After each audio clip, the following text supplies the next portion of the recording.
Bonjour tout le monde, bienvenue. Bon matin. Bienvenue pour cette rencontre dans l'essentiel. On espère se rencontrer dans l'essentiel de notre quotidien. Vous allez comprendre. Parce que, je ne sais pas pour vous, mais j'imagine que, en tout cas, c'est ce que je semble rencontrer un peu partout, dans mon expérience d'abord et avant tout. On est porté à se tourner beaucoup, souvent, et de façon plus automatique vers des problématiques ou des choses dans notre méditation, vers quelque chose qui ne nous touche pas trop. Quelque chose qui nous ébranle pas trop, nous agace pas trop surtout. Et puis là, on dit, qu'est-ce qu'on fait dans la méditation? On laisse aller, on se tourne vers le divin. C'est facile, hein? C'est facile. Mais on oublie de le faire avec notre quotidien, les petites irritations ou grandes irritations du quotidien. On oublie ou on choisit d'autres choses. Hein? Souvent, c'est plutôt ça. J'aimerais ça dire inconsciemment, mais en fait, je pense que si on est sur la voie, si on est des étudiants de la vérité, ça ne peut pas être tout à fait inconsciemment. Alors, il y a comme, OK, ben je veux faire un travail spirituel, donc, mais ça, j'ai raison d'être énervé par ça. Alors, tournons-nous vers notre quotidien qui nous donne tellement de matière à travailler, et quelque chose de réel. Réel, on s'entend, dans le sens que c'est là. Alors, on peut voir le revirement.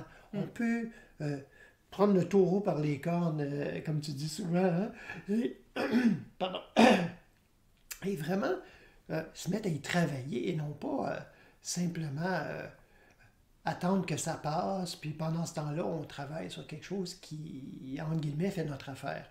Hein? Ça semble peut-être vague pour certains, mais je pense que ça doit être pas mal précis pour la plupart. Hein?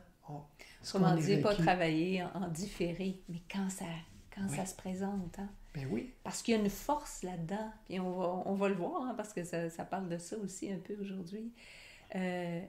Il y a une force qui est en même... Cette même force qui semble être pour l'instant une force d'irritation, une force d'indignation, une force de tristesse, de colère. Une charge, oui. Cette même charge va être mise au service. C'est ça, hein, la transmutation. Il y a quelque chose, si on prend le temps, quand ça se présente, de se tourner, on donne l'occasion à ce que cette charge soit dénouée et mis au service, et circule librement. Et je dirais que c'est d'autant plus marquant.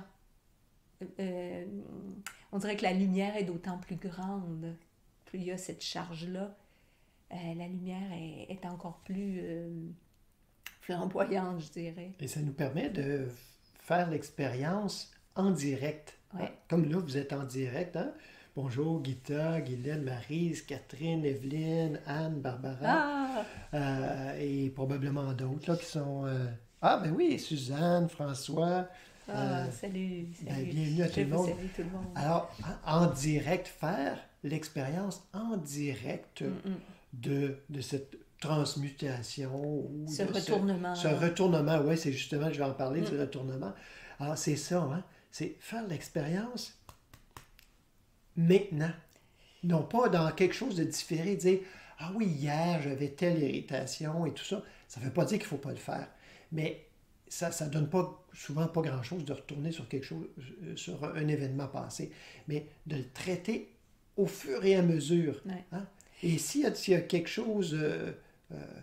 des fois, on veut se tourner, par exemple, je prends un exemple concret, on veut se tourner pour aider quelqu'un dans la méditation, en prière, et puis là, on se dit, mais je t'ai agité, puis là, on force pour se tourner pour la personne, pour aider une personne, on se force. Commençons par traiter l'agitation. Vous voyez, qu'est-ce qui est le plus près de nous? Commençons par ça. Et ça va faire le travail. Si c'est l'idée qui monte, ah oui, mais je suis tellement pas dedans, comment je peux l'aider? Traitons cette idée-là, je suis tellement pas dedans. OK, attends, est-ce que c'est possible que je sois pas dedans? Ou c'est l'idée que je suis pas dedans qui est l'obstacle en soi? Puis là, ben, c'est ça. Il faut laisser l'idée que non, on a quelque chose de plus important. Ça, là, c'est encore un petit peu de se donner de l'importance. Il y a quelque chose de plus... Ce qui est le plus important, c'est ce qui est là devant nous. Et puis... Sur la planche. Sur la planche. Oui, là. Et puis c'est pas toujours facile. Hein? Oui, parce que ça prend... Puis ça nous est donné. Plus on le fait, plus ça vient. Cette force de nous extirper un tant soit peu de ce dans quoi, des fois, comme tu disais, on se sent justifié. Oui. Humainement. Mais oui, mais là, ça n'a pas de bon sens. Qu'est-ce qu'il fait? Puis, tu sais, on se roule, on se roule dedans un petit peu, là. Mais cette force, donc, c'est dans le fond amener la conscience sur la scène, et c'est cette conscience qui dit, oh, attends une minute. OK. Voyons voir ce qui est en retour. Arrêtez de se tourner et de fixer sur les incohérences de notre prochain, de nos voisins. Ouais. Hein? Et du puis monde. de se tourner vers cette propre incohérence-là, d'être indigné de l'incohérence. Vous voyez? On arrive là, puis là, on est... En fait, on a le nez collé sur ce qu'on a à travailler, et des fois tellement collé qu'on ne le voit pas. Hein? C'est comme se coller la main, là, puis là, ben, je vois même plus ma main parce que c'est trop proche, ça devient flou. Alors, juste prendre une petite distance. Et aujourd'hui, ben, comme je l'avais un petit peu annoncé finalement hier dans le groupe d'études La Voie infinie, on va parler des paraboles du royaume. Vous allez voir, c'est vraiment intéressant. On a plusieurs paraboles. On va pas, comme on fait souvent, aller phrase par phrase et presque mot par mot pour en voir le sens. On va y aller d'une façon plus large dans un premier temps. Ensuite, Marie-France va prendre une parabole en particulier et puis on va creuser ça. Mais, alors, je vous donne tout de suite la référence. C'est Matthieu 13. En fait, on pourrait dire le chapitre au complet. Vous pourrez poursuivre votre méditation. Hein. On n'a absolument pas la prétention de faire le tour... un tour exhaustif de l'infini, hein? C'est ça, oui. Faire un tour exhaustif de l'infini. On voit comment ça a fait ça. Justement, hein, faire face à nos propres incohérences. On se place dans l'infini, mais on ne peut pas en faire le tour. Alors, ben, vous allez voir aussi, hein, il y a justement ce chapitre 13-là, on commence avec la parabole du semeur. Parabole bien connue, mais ça vaut la peine de la creuser, de prendre le temps, particulièrement avec les paroles qui nous sont peut-être plus connues si on est familier avec les Écritures. Et puis, ben, peut-être c'est un avantage si on n'est pas familier, justement, on l'entend pour la première fois, puis on fait comme « Ah! » Puis on n'est pas trop influencé par les commentaires de grands érudits, de grands sages et tout ça. Et alors, il y a l'esprit circule peut-être d'une façon plus libre. Puis, ben, c'est étonnant parce que si par la suite vous rencontrez ou vous cherchez même de façon volontaire ces commentaires-là de grands sages, vous allez voir que souvent, si vous appliquez les bonnes clés de compréhension et de lecture aux Écritures, vous arrivez à très, très, très proche des mêmes conclusions, des mêmes réalisations, parce que ce n'est pas juste une conclusion logique, ce qui ne l'exclut pas, mais il y a une compréhension plus profonde, une compréhension de l'esprit qui... Puis arriver comme l'enfant, hein, puis vraiment là, dans une attitude de réceptivité, puis qu'est-ce que tu as, hein, bon, pas parce qu'on est deux, là, mais on s'adresse à ce qui sait en nous, qu'est-ce que tu as à m'enseigner ou à nous enseigner là-dessus? Qu'est-ce que tu as pour moi aujourd'hui? Aujourd'hui, c'est quoi mon pain? Hein? Quelle forme il va prendre aujourd'hui? Quelle saveur? Et puis, Ça manque pas. Bien, j'allais commencer ça, mais on va commencer avec l'essentiel, justement, d'une méditation.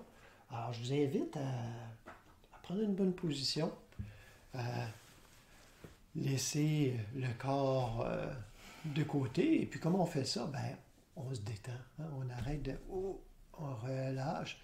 Et ce relâchement-là est symbole de cette disponibilité, de cet abandon à la vie qui est en nous. On prend une bonne position, on allonge la colonne vertébrale, mais dans sa courbure naturelle, sans rigidité. On peut relâcher les tensions du visage, de la tête. Sont des endroits où on a souvent des tensions inconscientes. Les épaules, les trapèzes, le dos, tout le reste, hein, tout, on relâche d'une façon générale. Dans un but d'abandon à ce que je suis vraiment, intérieurement. Chacun peut le dire pour soi-même, pour lui-même, c'est-à-dire ce que je suis, je m'abandonne à ce qui est, ce qui demeure. Dans cette reconnaissance,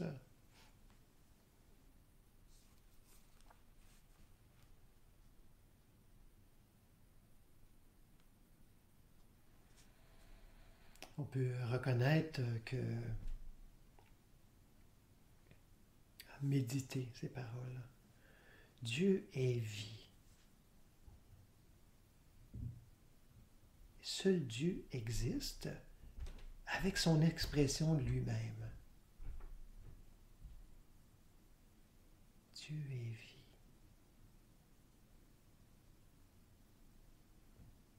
Et seul Dieu existe avec son expression de lui-même.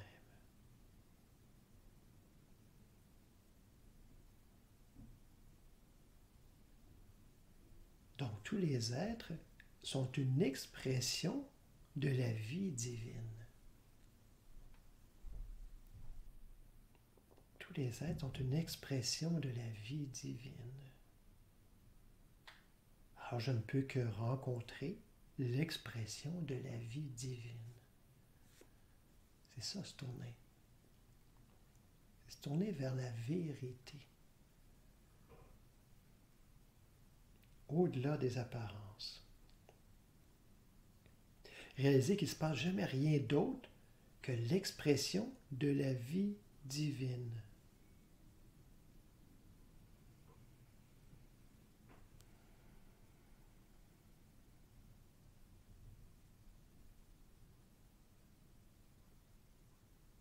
Je reconnais, j'accepte que c'est la réalité, maintenant. Pas dans un futur quelconque. Que je le sente ou non, c'est la réalité maintenant.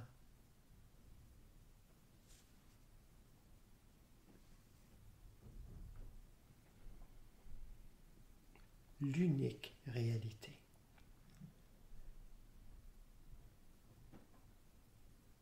Je n'ai pas essayé de créer cette vie divine. Je n'ai qu'à la reconnaître dans sa manifestation maintenant.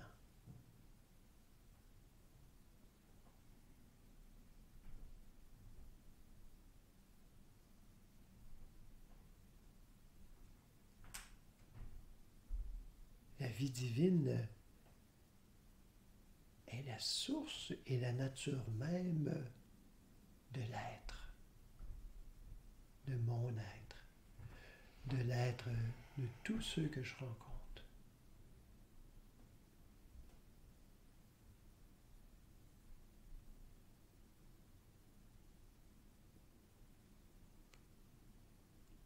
Et comme c'est la nature de mon être et de tout être, j'accueille la compréhension parfaite de cette vie divine en moi.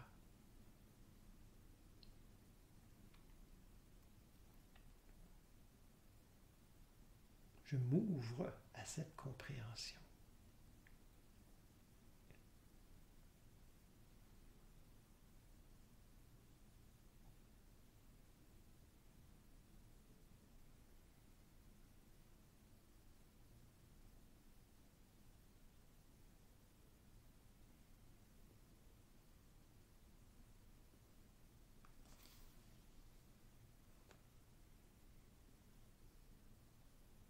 continue à s'établir dans l'expérience, dans la démonstration de cette vie divine,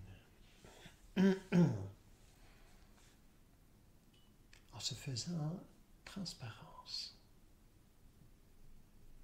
se laissant être transparence.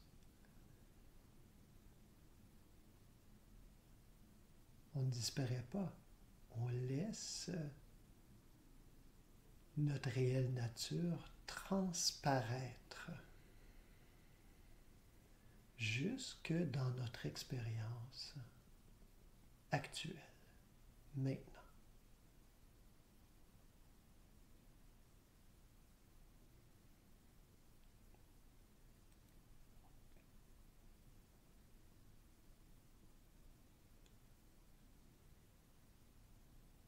Transparaître, hein?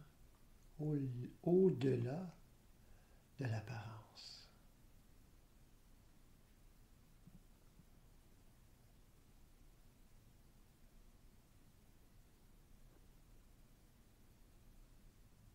On peut continuer à méditer d'autres vérités qui nous viennent, se centrer sur un mot, sur une phrase qui a été énoncée, qui a résonné. Et ensuite, on se laisse glisser tout naturellement dans le calme de l'écoute, de la réceptivité, de la présence.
Je suis la vie divine maintenant.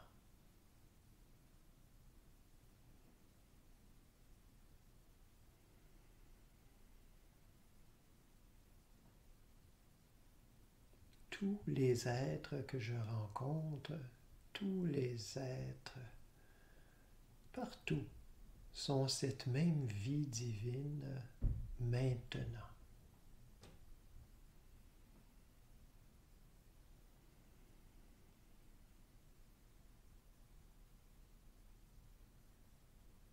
Parce que seule cette vie divine existe et s'exprime maintenant.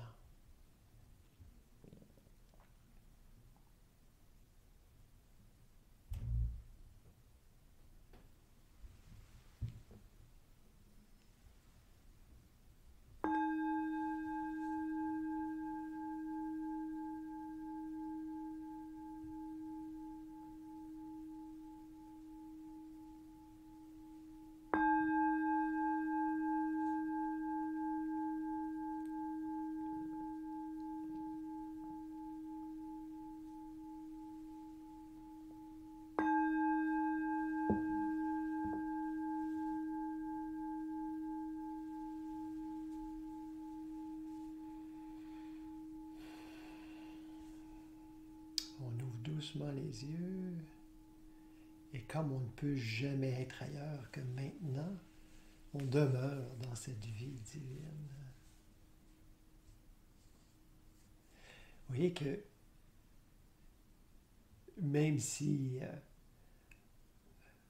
la parole en tant que telle n'a pas une puissance de manifestation, mais elle a, comme tu le disais hier, la fonction, comme la pensée, hein, la parole, a la fonction de syntonisation. On se syntonise. Hein, et vous voyez, je ne sais pas si vous avez pu vous en rendre compte, mais ce simple mot « maintenant », on est peut-être que ça, ça nous installe. Ou peut-être que ça crée une panique aussi. Ça dépend d'où on est là présentement. Mais maintenant, ça veut dire que j'ai pas d'excuse à remettre ça plus tard. J'ai pas d'excuse à penser que j'ai pas les capacités maintenant. Si je suis la vie divine maintenant. Vous voyez? Alors, ça fait... ça libère toute la place dans le champ mental, hein, pour laisser la place justement à l'esprit. Vous voyez que je suis la vie divine maintenant. Je ne sais pas pour vous, mais moi, il n'y a pas de pensée là. Il n'y a pas de discordance. Il n'y a plus d'objections qui tiennent. Hein? Non, je suis la vie divine maintenant. Ben, toujours est-il qu'il faut l'accepter comme étant une réalité d'abord et avant tout. Moi, je prends pour acquis que déjà, là, on a ça comme bagage, on a ça comme point commun d'ancrage sur lequel on s'entend qu'il n'y a que Dieu et avec son expression de lui-même. Hein, puis on peut l'exprimer de toutes sortes de façons, là, mais hein, c'est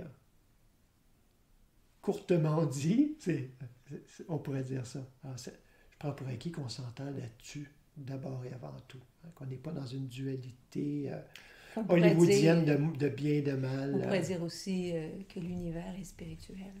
Ouais. Et de la substance de l'esprit, de la conscience. Alors, on fait un petit survol de quelques paraboles, en fait, parce qu'il y en a bien d'autres, autres que dans ce chapitre 13 de Matthieu, hein, tu m'en nommais plusieurs hier, où Yeshua parle du royaume. Premièrement, quand on parle du royaume de Dieu, on peut, par incompréhension, penser qu'on parle d'un lieu, en quelque part, hein, ou d'un état quelconque. En fait, quand on parle du royaume de Dieu, dans la tradition, parce qu'il ne faut pas oublier que ce sont tous, ou à peu près, des Juifs, hein, à l'origine. Donc, on a cette mentalité. Et dans la mentalité juive, on ne nomme pas Dieu. Alors, on prend toutes sortes d'adjectifs, de superlatifs pour exprimer Dieu. Hein. On va l'appeler Seigneur, on va l'appeler l'Éternel, on va l'appeler, bon, toujours de mille et un noms, dont aussi le royaume des cieux, le règne de Dieu. Alors, quand on dit ça, on parle de Dieu, hein, de cette une réalité pas innommable et au-delà de notre compréhension humaine, mais qui je dirais plutôt qui englobe la compréhension humaine, hein, parce qu'on n'est pas, on n'est pas non plus si loin que ça. On peut en capter des bouts, là. Alors, je reviens à au chapitre 13. Yeshua nous parle de la parabole de la mauvaise herbe que Marie-France va nous expliquer. Oui, on va rentrer dedans un petit peu plus en profondeur. Mais on a plusieurs paraboles. On est invité, premièrement, avec ces paraboles-là, à accueillir, à reconnaître le royaume, c'est-à-dire Dieu, et son action. C'est Dieu, parce qu'on ne peut pas séparer Dieu de son action. Son expression, autrement dit. Oui, c'est ça. Alors, on est invité à ça. Yeshua nous dit, déjà juste par rapport au royaume, au règne de Dieu, à Dieu lui-même, qu'est-ce qu'il nous a dit? Il nous dit qu'il est tout près, voire même qu'il est au milieu de nous. Ah, OK. Ça pourrait être encore... Vous voyez comment on s'approche. Il est tout près. Oh, je pourrais le voir par là, par là. C'est des étapes dans notre cheminement aussi. Il est au milieu de nous. Oh, il est au milieu de nous. Donc, peut-être comme dans une petite cabane, là, quelque part. Donc, encore séparé de moi, je pourrais le contacter parce que c'est tellement proche, jusqu'à ultimement nous révéler en parlant de lui-même et de nous, parce que quand Yeshua parle de lui-même, il parle de tout le monde, de tous les êtres. Hein? Oui, parce qu'il dit, si je parlais de moi personnellement, je porterais un faux témoignage. Exactement. Et il dit, moi et le Père sommes un. C'est encore plus percutant en anglais. Hein? I and the Father are one. Je et le Père sommes un. Si on le traduit littéralement. En fait, si on traduisait aussi l'Évangile, qui est écrit en grec, littéralement, ça serait exactement ça aussi. Sauf qu'en anglais, ça se dit, mais en français, non, ça ne fait pas une belle phrase. Hein? Je et le Père sommes un. Je, l'être même. Oh. OK, là, on n'a plus d'excuses encore. Vous voyez comment c'est? On part d'un point, puis on là, c'est plus une petite cabane, là. Oui, c'est ça. Ce royaume, il est maintenant, donc. Maintenant, pas dans un futur quelconque ou dans une vie après, ou parce qu'on l'aura mérité, puis peut-être qu'on y accédera, mais peut-être qu'on aura à passer par une étape de purification, de punition quasiment, qui s'appelle le purgatoire, que ça aussi, ça c'est une autre invention. Alors, ça ne veut pas dire qu'il n'y a pas des étapes, qu'on ne le vit pas comme ça, mais c'est pas il n'y a pas des lieux comme ça. Alors, où? Il est au milieu de soi. Donc, partout. On le trouve, et en fait, on peut le trouver, mais on va le percevoir à travers ses effets. La forme, et même, on va même plus loin, et là, il faut le comprendre mystiquement, Paul qui dit, « Ne savez-vous pas que votre corps est le temple de l'Esprit Saint? » Il ne parle pas de ce qu'on perçoit comme corps qui dégénère et tout ça, hein, parce qu'il en parle souvent. Hein. On en a parlé aussi amplement. Hein, chair et chair, il y a la chair et la chair. Là. Chair avec un petit C, puis chair avec un chair majuscule, comme le J majuscule. Exactement. Mais, pour le percevoir, ce royaume, on doit... Et ça, Jean en parle, Jean le baptiseur, hein, qu'on appelle aussi le précurseur. Avant Yeshua, il dit, vous devez changer radicalement. On a traduit ça par, souvent, puis ça devient comme un langage d'église. J'ai rien contre l'église, là, mais ça devient comme un langage un peu empoulé, disons, qui dit, repentez-vous. Ben, repentez-vous, qu'est-ce que ça veut dire? Hein? Même une meilleure traduction, c'est changer radicalement. Ça veut dire, le terme grec, c'est métanoïa, c'est un renversement, une culbute, c'est un changement, on change de côté. C'est exactement ce que Yeshua enseigne. On l'avait vu ensemble dans les sermons sur la montagne, hein, de tourner l'autre joue, présenter l'autre joue. On vous frappe sur une joue, vous présentez l'autre joue. Ça ne veut pas dire devenez masochiste puis allez, faites-vous frapper. Non, c'est tourner. On tourne l'autre joue, ça veut dire qu'on tourne la tête, on regarde on se tourne vers Dieu. on tourne notre regard intérieur, notre, notre focus, on change, on cesse de regarder l'erreur, on se tourne vers Dieu. OK, il faut laisser, il faut laisser. D'autres exemples aussi, hein? Laisser le vieil homme, laisser les morts enterrer leurs morts, c'est tout ça. Revêtir le Christ, qu'on dit, que Paul parle, il dit, en faisant référence au baptême, qu'on a encore une fois mis comme dans une petite boîte, puis on en a fait un rituel, c'est le symbole qui est important. Parce que le baptême, ça veut dire, on entre dans, on est baptisé au nom du Christ, ça veut dire on entre dans l'expérience de Yeshua qui a exprimé le Christ d'une façon parfaite. On entre dans son expérience comme lui, en mourant à soi-même, c'est ça, hein, dans l'eau, l'immersion, et on en ressort la résurrection. Alors, on n'a pas besoin de se faire mettre la tête dans l'eau puis de sortir pour ça. C'est pas... si ça représente ce que ça dit, c'est une bonne chose, mais... Alors, comment? Mais comment ce royaume, comment on le reconnaît? Bien, toutes ces paraboles-là nous en parlent. On a la parabole du grain de moutarde. Hein, Matthieu 13, 31. Proposa cette parabole. Voici que le règne des cieux est semblable à une graine de moutarde qu'un homme a prise et semée dans son champ. C'est la plus petite de toutes les semences, mais quand elle a poussé, elle est plus grande que les plantes potagères et devient un arbre de sorte que les oiseaux du ciel viennent habiter dans ses branches. C'est la petite graine de la réalisation, de l'enseignement reçu, qu'on plante dans notre champ et qui grandit, la sagesse qui grandit. Grandit tellement, c'est-à-dire qui laisse un appui, hein, un appui pour ces grandes réalisations, ces grands oiseaux du ciel, les grandes réalisations qui viennent s'y poser. Mais il faut cette petite graine, hein, d'abord et avant tout. Parabole du levain, tout de suite après, hein, c'est une série de paraboles comme ça. Il leur dit cette autre parabole. Voici que le règne des cieux est semblable à du levain qu'une femme a pris et introduit dans 3 parts de farine, jusqu'à ce que tout est levé.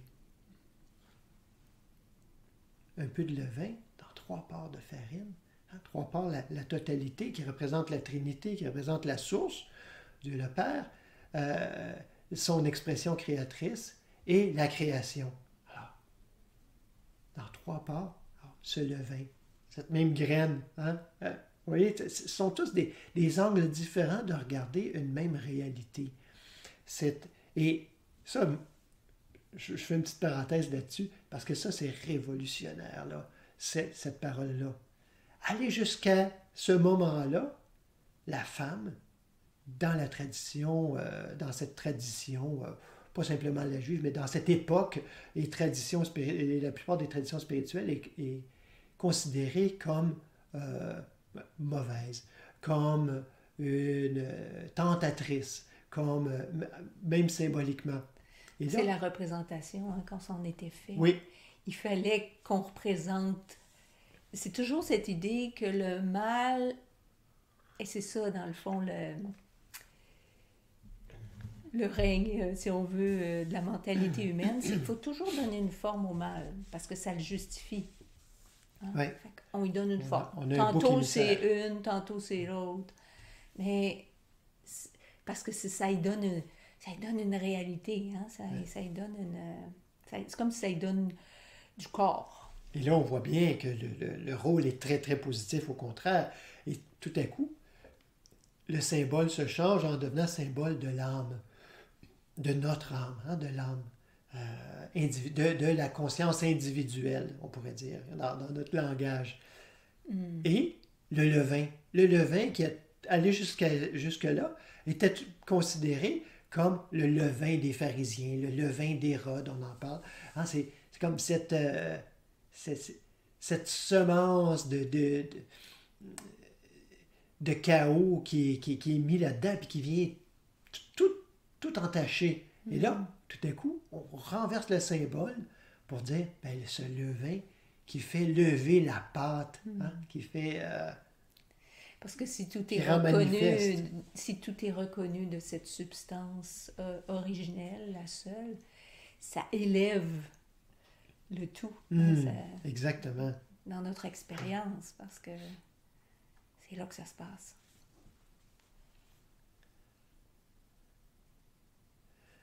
Ensuite, c'est là, on demande à Yeshua, mais pourquoi tu enseignes en parabole? Pourquoi tu enseignes en parabole? Et beaucoup m'ont posé cette question aussi. Hein? Mais pourquoi, et souvent avec frustration aussi, mais veux-tu bien me dire pourquoi qu'il parle dans un langage comme ça, qui est tellement difficile à comprendre? En fait, il faut remettre en contexte. À son époque, c'était le langage facile à comprendre. On prenait des exemples du quotidien. Hein? On parlait du quotidien au début.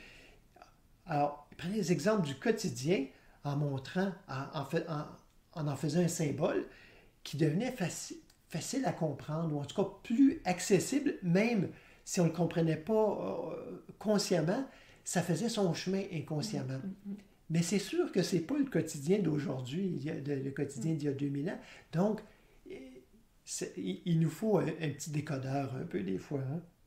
Oui, puis je dirais aussi que comme c'est pas juste une vérité énoncée de façon très comme on en parle dans la vie de tous les jours, c'est plus difficile à débattre mentalement. Oui. À entrer en argumentation avec une histoire. Ah, ben oui, non, mais non, c'est une histoire. Fait que c'est ça, c'est que ça nous place à un autre niveau que juste le débat mental. Et il est clair que Yeshua ne se situait jamais au niveau du débat mental. La vérité ne se débat pas. Hein? On peut se débattre avec, là, chacun pour nous, mais alors c'est pas un énoncé dont on peut s'emparer. Donc, quand on est au niveau, quand on s'identifie au niveau mental, qu'on n'a pas, on s'est pas établi encore comme conscience, ben c'est bien, bien difficile de s'en emparer. Et il mentionne aussi, bon, je disais que c'était facile à comprendre, mais il mentionne aussi, en quelque part, je crois que c'est dans ce même texte, où il dit que ceux qui ont des oreilles pour entendre, entendent. Que ceux, alors, c'est comme, et puis on dit qu'à ses disciples, il expliquait plus en détail. Alors, ceux qui étaient capables de comprendre, ça c'est ses disciples, ceux qui lui sont proches, c'est pas nécessairement Pierre, Jean-Jacques, qui vont les pas apôtres, se mettre à argumenter. Et alors, ben oui, tout le monde peut l'accepter, comme Marie-France dit, parce que c'est une histoire, là, il n'y a pas de place à argumentation, ou en tout cas très peu. Et puis, mais ceux qui ont des oreilles pour entendre, c'est-à-dire ceux qui ont l'oreille spirituelle plus développée, il y a quelque chose, ben, peu importe, éventuellement, ça va se développer. C'est la semence, c'est la graine de moutarde là, qui est semée dans le champ. Alors, vous voyez, tout est relié là-dedans. Là. La parabole du trésor caché et de la perle, hein, qui nous disent un peu la même chose, les deux. Voici que le règne des cieux est semblable. À quoi le règne des cieux est semblable? Un trésor caché dans un champ. L'homme qui l'a trouvé le cache et dans sa joie, il va vendre tout ce qu'il a pour acheter ce champ-là. Ou, hein, celle de la perle, on dit un marchand qui cherchait une belle perle, ayant trouvé une perle de grand prix, il est allé vendre tout ce qu'il avait pour l'acheter.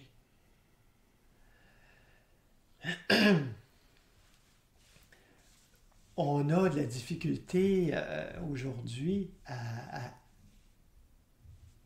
donner une valeur à l'enseignement spirituel, souvent. Et je me permets de raconter juste une petite histoire de Joel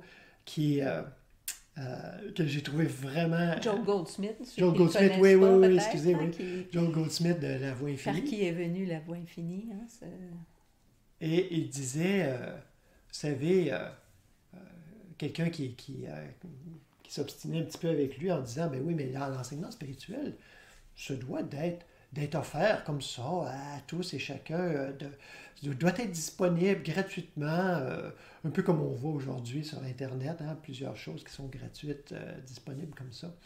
Puis Joel, il dit c'est vrai, l'enseignement spirituel et l'expérience spirituelle qu'on peut faire, c'est vrai que c'est gratuit. Il dit, prends une Bible Il dit, va-t'en dans une grotte, en quelque part, dans un chalet, pendant 3, 4, 5 ans peut-être. Puis étudie, puis médite, puis il dit, c'est vrai que tu vas arriver à la réalisation spirituelle. 3, 4, 5 ans, là, je suis très optimiste, là, hein? Ça peut être 10, 15 ans, 20 ans, peut-être plus. Alors, puis c'est vrai que tu vas arriver à la réalisation spirituelle. Tu n'as pas besoin de venir participer à des ateliers ou des cours ou de venir me consulter. Mais il dit par contre, si tu veux profiter de mon expérience spirituelle, il le dit comme ça, là, moi ça m'a tellement fait rire. Il dit, si tu veux profiter de mon expérience spirituelle, ben ça coûte. Parce qu'il dit, moi j'ai passé ce temps-là. Il dit, j'ai investi, ah, c'est ça, la perle de Grand Prix, j'ai investi, moi, dans cette corps, âme, ressources, temps, pour arriver à une certaine réalisation que je suis prêt à partager, mais il faut vous investir aussi. C'est ça qu'il disait. Il faut vous investir. Alors ça, j'avais trouvé très, très rigolo cet épisode-là. Et c'est vrai que la vérité, elle est toujours disponible librement à l'intérieur. Fait que dans le fond, il n'y a jamais personne qui est privé. Parce que des fois, on dit « Ah oui, mais j'ai pas les moyens, par exemple. » Ben, t'es pas pour autant privé de la vérité parce qu'elle est là, elle est disponible. C'est ça aussi qu'il faut reconnaître. Oui. Oui. Il n'y a personne qui est privé là-dedans. Oui, et on ne prive personne, non, effectivement. Ça serait penser qu'on est détenteur de quelque chose avec un TM. Ah oui, avec un trademark, une marque de commerce. Oui. Alors, il y a la parabole du filet. Celle-là, je vais la passer parce qu'elle est très, très, très dense. Et vous pourrez la consulter. Et l'Ancien et le Nouveau. Avez-vous compris tout cela? Oui, répondirent-ils. Il leur dit, c'est pourquoi tout scribe instruit du règne des cieux est semblable à un maître de maison qui tire de son trésor des choses nouvelles et des choses anciennes. C'est pas à rejeter toute la tradition, c'est pas à rejeter mais il faut peut-être s'en laisser inspirer des traditions, des enseignements. Hein? Parce que les choses anciennes, c'est des choses qui ne nous appartiennent pas ou nous ont appartenu. Alors, ça ne veut pas dire qu'il faut balayer tout ça, mais il faut s'ouvrir sur le nouveau. S'ouvrir, le nouveau, c'est quoi? C'est pas la nouvelle mode, là, puis le nouvel atelier, puis la nouvelle chose. Non, c'est le nouveau que l'esprit vient révéler à l'intérieur. S'ouvrir à ça, s'ouvrir à cette révélation. Le pain qui est dans le four, là, tu sais. Oui. Qui dégage son odeur. Mais on va se pencher sur cette parabole un petit peu plus longuement du bon grain et de l'ivraie ou parabole de la mauvaise herbe. Et on va y aller peut-être... c'est intéressant comment cette parabole, quand on la regarde, en fait, sous un certain angle, elle m'est apparue comme ça, à tout le moins, nous parle à la fois de ce chemin de déploiement de la conscience spirituelle, tel que chacun de nous peut le vivre, mais aussi qu'est-ce qui se passe quand on prend le taureau par les cornes puis qu'on s'en va en méditation pour être éclairé. Ça parle à la fois du grand portrait d'ensemble, mais aussi comment ça peut se faire, ça nous parle de quelque chose qui peut se dérouler en l'espace de 5 minutes, si on remet ça dans notre temps linéaire tel qu'on le vit. Alors, on regarde ça ensemble. Je vais lire, je ne lirai pas la parabole en entier, donc phrase par phrase. Il leur proposa cette autre parabole. Il en va du règne des cieux, comme d'un homme qui avait semé de la bonne semence dans son champ.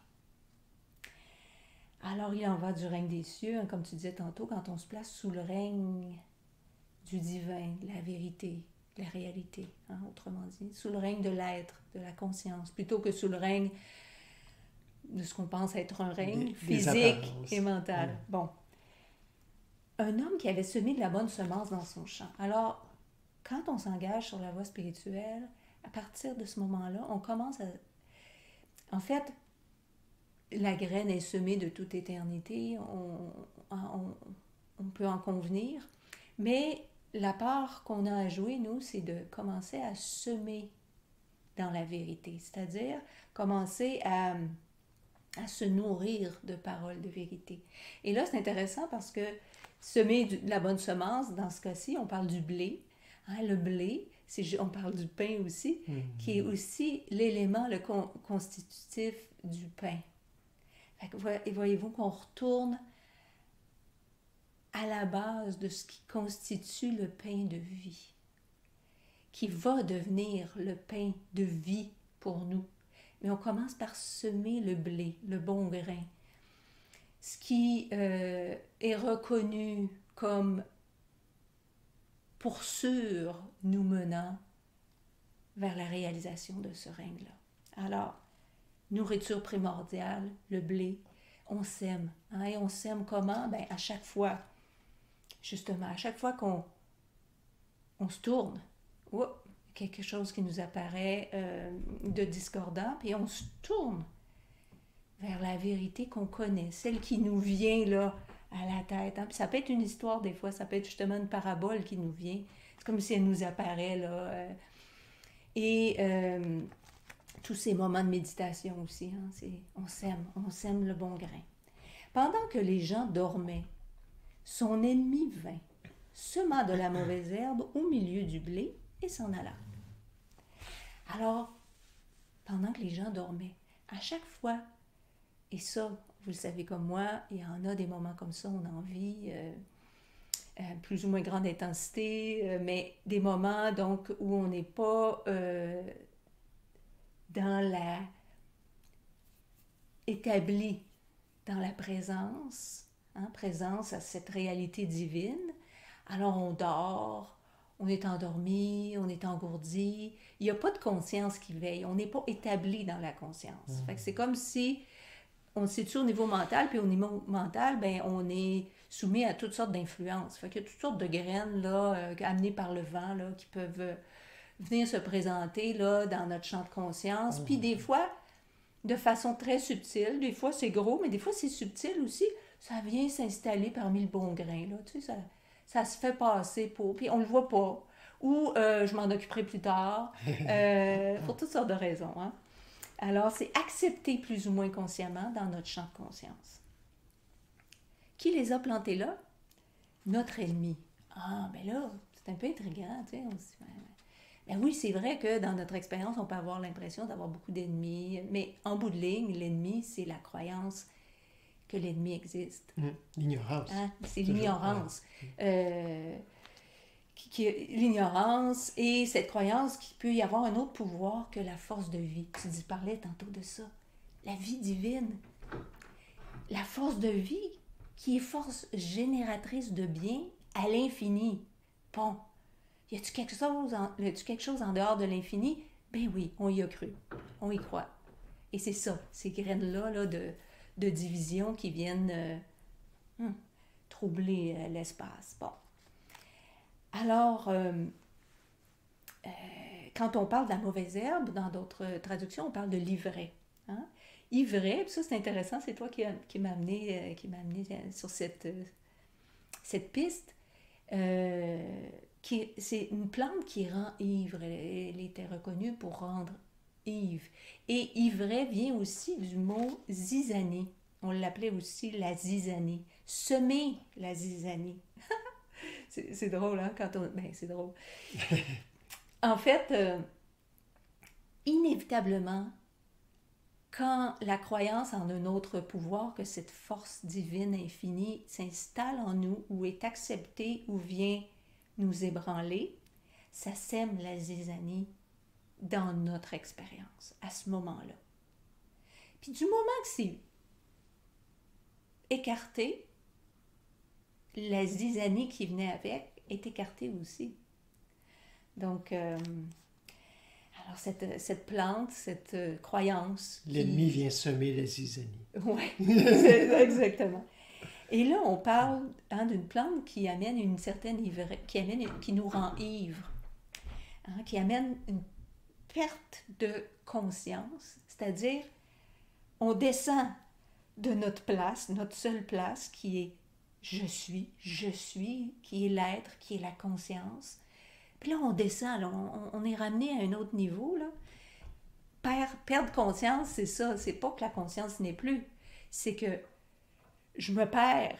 Je peux installer dans ma vraie chaise, sur mon vrai trône, à la droite de Dieu, c'est-à-dire en unité avec Dieu. Là, la confusion s'installe. Hein? C'est ça, c'est ce genre d'ivresse-là. Parce qu'il y a une ivresse divine aussi, mais c'est pas de ça dont on parle. Hein, l'ivresse spirituelle que la mystique chrétienne, les soufis aussi en ont beaucoup parlé. Puis là, j'ai vu ça dans le dictionnaire des symboles de chevalier, qui est vraiment très, très, très bien documenté, où il parle justement de cette ivresse-là, qui est une perte de connaissance de tout ce qui est autre que la vérité. Cette ivresse divine. Perte de connaissance de tout ce qui est autre que la vérité. Voire l'oubli même de notre oubli. C'est extraordinaire, hein? Même est balayé toute cette période plus ou moins longue dans le temps où on était dans l'oubli, même ça, c'est balayé. Alors, lorsque l'herbe eut poussé et produit du fruit, la mauvaise herbe parut aussi. Donc, en même temps, on voit que toutes les semences de vérité qui ont été plantées, puis qui ont été entretenues, toute vérité qu'on entretient dans notre conscience, pousse. Et non seulement ça pousse, mais ça commence à porter du fruit. Donc là, ça veut dire là, que là, dans le champ, là, il y a déjà des manifestations. Il n'y a que Dieu, puis il y a juste un pouvoir. Donc, il n'y a pas de discorde. OK? Je peux l'entretenir dans ma conscience, mais là, ça commence à porter du fruit, c'est-à-dire que ça commence à être tellement bien implanté, ce l'était déjà, mais je commence à tellement le réaliser, ça commence à tellement devenir concret pour moi, que ça devient concret dans mes relations. Une relation, par exemple, avec un voisin, un collègue de travail qui était tellement discordante, puis à force de semer, comme tu disais tantôt, aussi ce levain hein, de reconnaissance qu'on est tous de cette même substance dans la méditation tantôt. Il est la vie divine, comme moi. Maintenant. Pas, il va comprendre à un moment donné. Ouais, puis, c'est pas à force de penser ça que ça va pas arriver. moi qui le fais, là. C'est une vérité, c'est là, maintenant. Mais à moi de le reconnaître. Alors, et ça, quand ça devient de plus en plus réel en moi, de plus en plus tangible intérieurement, eh bien, ça va se révéler comme des fruits, c'est-à-dire, Puis on s'étonne que ça pousse, mais c'est normal. On s'étonne que ça fasse du fruit des fois, ou on s'en étonne pas parce que ça devient tellement naturel. Mais des fois, au début, on s'en étonne, tu sais. Ah, il est donc bien fin avec moi matin. Tu sais, ça fait plusieurs jours qu'on médite sur sa véritable nature. Alors, on ne doit pas s'étonner qu'il y a des fruits quand même. Alors, puis en même temps, on ne doit pas s'étonner que plus la vérité grandit dans notre champ de conscience, que tout ce qui détonne, tout ce qui était dans notre conscience, dont on était plus ou moins conscient, mais qu'on avait accepté comme vérité, mais qui ne l'est pas, bien ça aussi, ça va apparaître de plus en plus évident.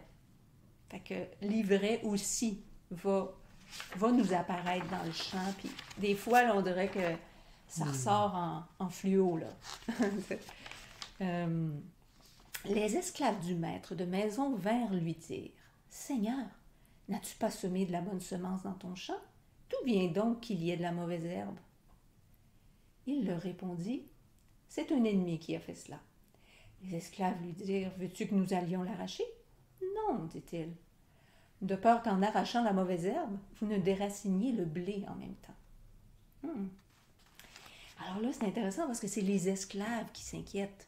Le maître, il n'a pas l'air inquiet du tout. Parce que les esclaves ne sont pas encore maîtres de la maison, ne sont pas encore établis en sachant qu'il n'y a rien d'autre que la réalité divine, la vie divine. Alors, ils s'inquiètent. il y a de l'ivraie, il y a de la discorde, il y a tel problème qui survient. Qu'est-ce qu'on fait? Veux-tu qu'on se mette à batailler avec, qu'on commence à arracher tout ça? Hein? Ça, c'est se mettre en lutte, en bataille face à ce qui nous semble mauvais, problématique. C'est drôle parce qu'on a vécu exactement ça avec notre jardin à Montebello. Ah, Hein. bon, oui. En tout cas, on ne rentre pas là-dedans, Tellement, mais tellement. on pourra le raconter une autre fois. Ah oui, Ouais, oui, oui. exactement Écoute, cette histoire, écoute. en fait. Ah oui! On peut en rire aujourd'hui. Alors, le maître, puis ça, ça nous rappelle les paroles du maître, hein, de Yeshua, qui disait « Rengaine ton épée ». C'est pas cette épée-là qui va faire le travail. Il y a une épée plus élevée, puis on va le voir tantôt. Alors, et puis aussi, de craindre que vous enleviez aussi le blé, c'est parce que là, vous êtes comme esclaves, c'est-à-dire, mais les esclaves ont la sagesse de se soumettre au maître. Ils l'écoutent. Ça, c'est extraordinaire. Ils ne se mettent pas dans le pétrin pour rien. Ce qui est traduit ici de façon juste comme esclave, généralement dans la Bible, c'est serviteur. C'est serviteur. Hein? Ouais. Exactement. C'est ça. Alors, ils ont quand même cette sagesse, pas pour rien qu'ils sont au service du maître. Ils ne sont pas au service de n'importe quoi, de n'importe qui. Ils savent reconnaître la justesse de ses propos. Rengaine ton épée, ne résiste pas au mal, arrête de batailler, de lutter. Attends, sois tranquille. Ils font confiance, ils n'embarquent pas là-dedans. Tu as peur que tu déracines aussi le blé, c'est que tu n'es pas encore en mesure de bien discerner à ce stade où tu es, là, où tu t'inquiètes. Puis ça, c'est ça dans notre méditation. Quand on est « Oh mon Dieu, ça se peut qu'il coupe des postes à mon travail, qu'est-ce qui va m'arriver, où je vais me retrouver? » Puis là, ça commence. Hein? Et puis là, poup, l'ivraie commence à envahir le champ. Et puis là, OK, ben, comment je vais... OK, je vais essayer de j'ai essayé de parler au patron. Ou même dans la pratique spirituelle, on va se mettre à visualiser le poste qu'on veut, hein, oui, outliner, c'est-à-dire exactement. délimiter. Pratique mentale, donc Ouais. force physique. Là, je vais me lever puis je vais aller parler. Force mentale, je vais essayer de... Ouais, c'est ça. OK, j'ai le poste parfait. Nanana. Bon. Ça, c'est le... Rengaine à la fois ton épée physique, ton épée mentale. Viens, arrête, sois tranquille, rentre au-dedans. C'est-à-dire, c'est moi le maître, là, qui peut t'enseigner, qui a l'épée du discernement. Pas toi qui va arriver avec ton gros fouet ou peu importe l'arme, tes grands sabots, là, autrement dit. Là. Laisse ça de côté. Essaye pas de régler ça à ce niveau-là. Rentre dedans, la clarté. Retourne-toi sur le blé, là, c'est-à-dire entretiens le blé que tu as semé, continue à l'entretenir, puis à un moment donné, le calme vient s'installer. Laisse-moi te montrer ce qu'il y a véritablement dans mon champ. Là, ça, c'est quand on fait silence. Et puis là, on s'ouvre les yeux, puis là, oh, il y a juste du blé dans le champ. Ah, tiens, il est où? Parti où? L'ivraie est parti où? C'est ça qui se passe concrètement dans une méditation. Alors, au temps de la moisson, je dirais au moissonneur, arrachez d'abord la mauvaise herbe, liez-la en gerbe pour la brûler. Ah, au temps de la moisson. Ça veut dire, quand c'est mûr, quand c'est mûr, quand on s'est assez tourné, que là, on voit clair, là, on est capable d'agir. Et le moissonneur, donc, je dirais au moissonneur. Hein, le moissonneur, dans son symbole biblique, hein, c'est le Dieu qui juge, sanctionne le jugement dernier. Mais ce qu'on veut dire, en fait, c'est justement pas le jugement humain. C'est quand on est dans notre jugement humain, on est dans la confusion. Puis on est susceptible de travailler pour rien, d'arracher ce qui est bon, parce que ça va venir même ébranler ce qu'on avait entretenu comme vérité. Là, on n'y croit plus, ça ne vaut plus rien. Confusion. Hein. Puis là, on se retrouve dans un champ vide, on a l'impression. Bon, alors, Laissons le discernement juste se faire. Puis ça se ferait pas au premier abord quand on est agité. Il faut prendre le temps. Et ça, ce jugement-là, c'est pas un jugement, ça c'est le bon grain, ça c'est la mauvaise herbe. Non, c'est il n'y a que la vie divine. T'sais.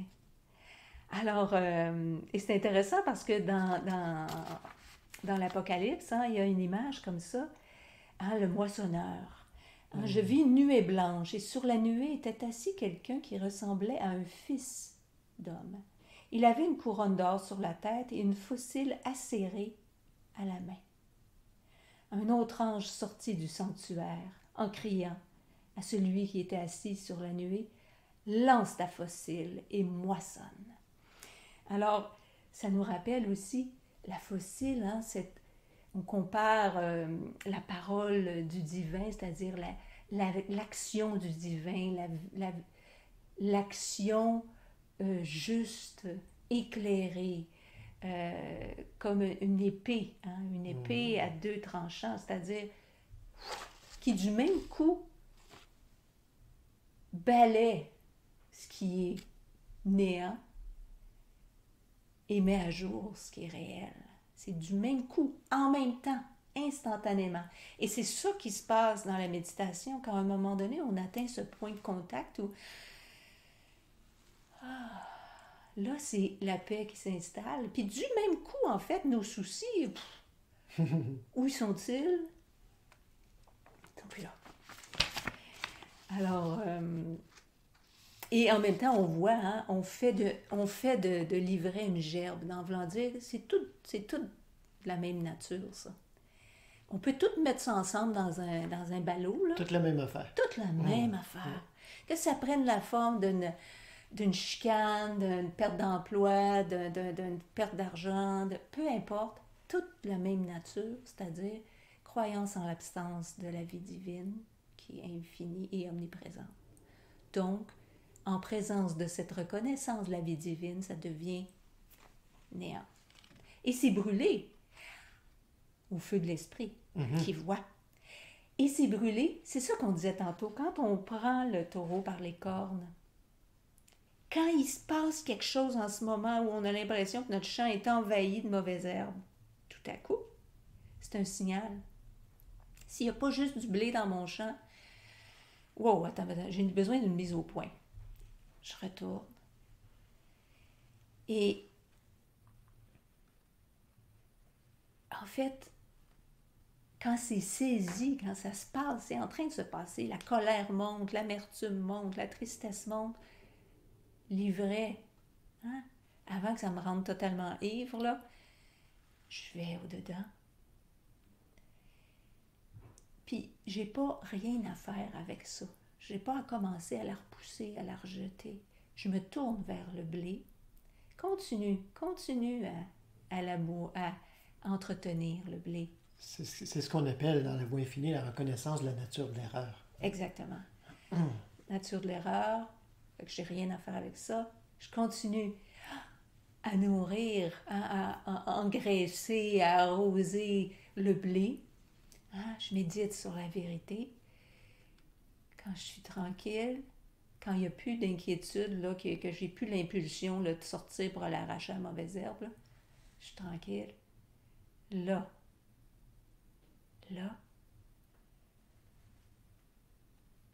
le divin avec sa faucille va venir moissonner tout ça. C'est-à-dire que tout ce qui nous apparaissait comme mauvais et dans le feu de l'esprit nous apparaît comme une lumière encore plus vive. Ça vient nourrir le feu de l'esprit. Et l'ivraie et le blé, hein, il dit, mettez ça dans ma grange. C'est là. Ce qu'on aura réalisé, touché comme réel à l'intérieur de nous à ce moment-là, eh bien, c'est inscrit. Hein, engrangé, hein, ça peut aussi vouloir dire, c'est inscrit, c'est enregistré. Voilà, ça vient consolider ma conscience, mon champ de blé. On est prêt à semer à nouveau. On est prêt Hein, c'est vraiment...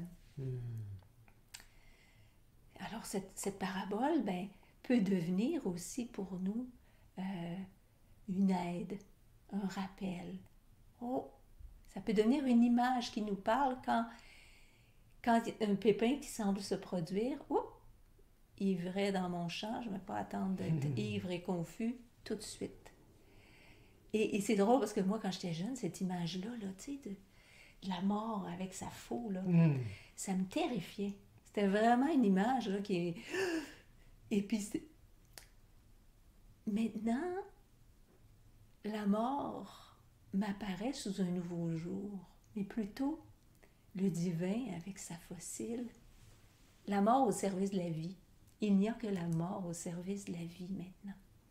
Hein, le divin avec sa fossile qui balaie toute apparence de mauvaise herbe. On a, peut-être juste avant la méditation, Oui. on a une question de Evelyne. Question d'Evelyne. Merci de me dire si je suis dans la bonne pensée.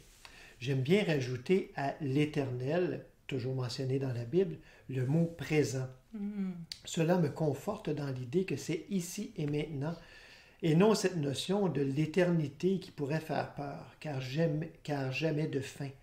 Alors qu'en rajoutant présent, il me semble que c'est toujours là, présent, maintenant, et que je ne peux manquer de rien. Ah, c'est... Tout à fait.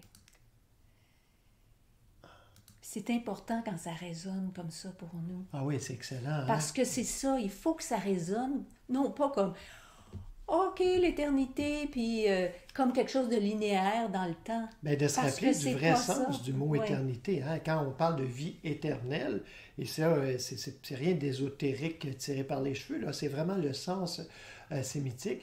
Quand on parle de vie éternelle, on parle de vie en plénitude. Alors, tu vois, c'est maintenant, ça. La vie en plénitude, c'est maintenant parce que, je veux dire, on ne peut pas avoir une vie en plénitude dans le futur ou dans le passé. Ouais. C'est maintenant qu'on peut vivre cette plénitude. Donc, c'est Tout pas à fait. dans un temps linéaire, c'est dans une rondeur, hein, un temps rond qui est plein, qui est toujours enceinte de de l'infini, des infinis présents, hein, qui sont là toujours disponibles, engrangés, c'est-à-dire, on n'a pas, ça ne veut pas dire accumuler la connaissance, engranger, hein, toutes ces réalisations de ce qui est là, de ce qui est là maintenant. Et c'est Alors, ça qui oui. est, c'est révolutionnaire dans l'enseignement de Yeshua, où il vient réunir cette tradition très linéaire, biblique, jusqu'à lui, avec cette, donc, temporelle aussi, dans un déroulement. Fragmenté. C'est une belle façon, c'est une belle façon de le comprendre aussi. Hein. Il y a une cohérence là-dedans, mais il vient l'unir, comme tu dis, à cette rondeur, c'est-à-dire à ce cyclique, et cette totalité. Où tout est en tout. Hein, Ouais, où, il n'y a pas de segment. Plus commun à l'Extrême-Orient. Donc, c'est cette sagesse-là. Ouais. Mais merci Evelyne. Merci Evelyne, oui. Ouais. Puis c'est important qu'il y ait des termes comme ça, ces termes qui résonnent pour nous. Ils font leur travail, ces termes-là. Ils ont l'art de nous ramener. Hein, comme tu disais, ils n'ont pas de pouvoir de manifestation, mais ils ont le pouvoir de nous réaligner rapidement à la vérité qui est une fonction de la vie divine qui est présente maintenant. Ouais. Alors, on va faire une deuxième méditation avec un chant. Vous avez les paroles. Je n'ai pas mis la traduction, mais je vais vous la dire. C'est en anglais. I am opening up in sweet surrender to the luminous love light of the One. Alors, je m'ouvre en un abandon, en un doux abandon à cette luminous love light, cette unique lumière d'amour, cette unique qui est amour et lumière. On ouais, pourrait dire, ouais, hein. ouais. À la lumière d'amour de l'unique, hein, du divin. Hein, le Donc, feu de je vous invite l'esprit. à chanter avec nous de votre côté, en communauté. Ensuite, on va prendre un moment de silence et puis on pourra conclure pour cette cette rencontre ici comme ça, mais on va continuer en direct avec une rencontre fraternelle.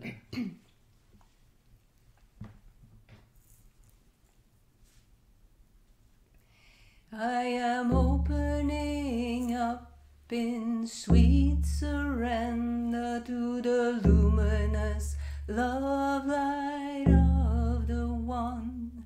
I am opening up in sweet surrender to the luminous love light of the One. I am opening. I am opening. I am opening. I am opening.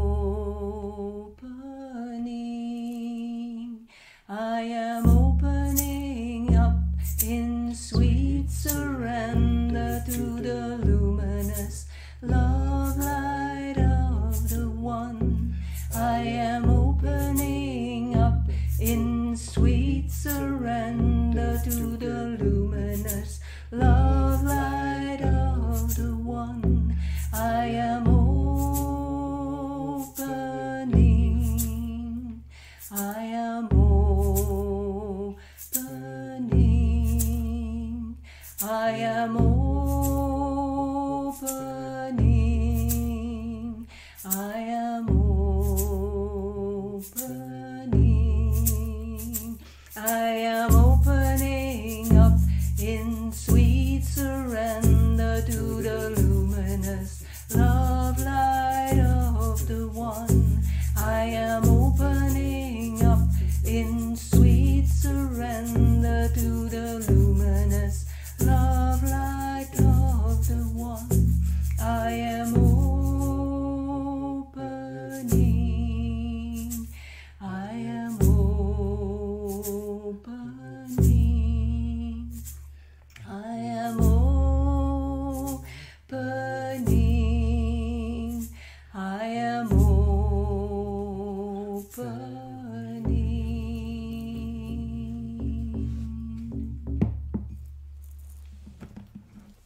Merci d'avoir été avec nous. Merci. Merci. Merci d'être là.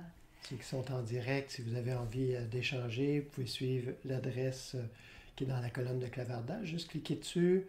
C'est un lien Zoom et vous avez le mot de passe. Vous pouvez vous rendre directement.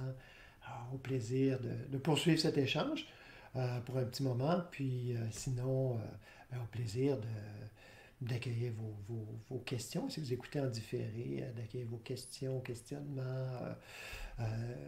Je vous invite à visiter notre site internet à www.lenoblechemin.org.